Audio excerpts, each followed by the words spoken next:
China was targeted by a record number of trade investigations by the WTO, the World Trade Organization members last year, as the country's booming exports swamped the international markets and triggered an outcry from its trading partners. Beijing was subject to 198 trade investigations alleging dumping or illegal subsidies by partners in 2024, double the tally from the previous year, and accounting for nearly half of the all measures reported to the Global Trade Organization. So I want to explain this in a little bit more details. WTO, the World Trade Organization, has 166 members, and last year there were roughly 400 cases that were filed with the WTO. Almost half of them, 198, were just against one country, China. So there are 166 countries, only one seems to be the troublemaker. But for Xi Jinping, problems don't just stop there. Let's look at who are these countries that are filing these cases. Because you would assume it's countries like US, Europe, and all these Western blocs, when in reality, that's not the truth. The data shows that 117 cases were initiated by emerging economies, including 37 from India, 19 from Brazil, and 9 from Turkey.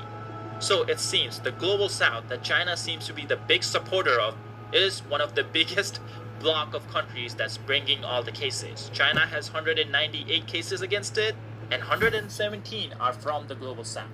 So even Chinese allies realize that they're getting the short end of the stick when trading with China.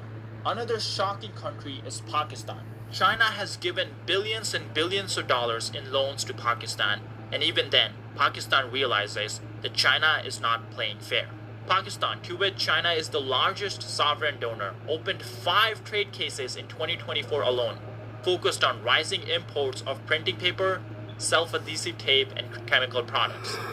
So even a country that you would think is one of the strongest allies of China is filing cases against China when it comes to Chinese trade practices. And it doesn't just stop at Pakistan. Earlier this year, in 2025, Russia put sanctions against Chinese companies because they didn't want Chinese companies dumping their material, dumping their products in Russian markets. Russia is a country that's heavily dependent on China to continue this senseless war that Putin started. But even Russia is making sure that China cannot carry out its unfair trade practices in the Russian economy. Once we look at all this, we realize that the problem isn't the United States fighting against China. The problem is China. Even though China is trying to frame this trade war as US versus the world, in reality it's China versus everyone else, and everyone wants to make sure China plays by the rules that it agreed to when it got into the World Trade Organization. So, it makes you wonder, what is Xi Jinping doing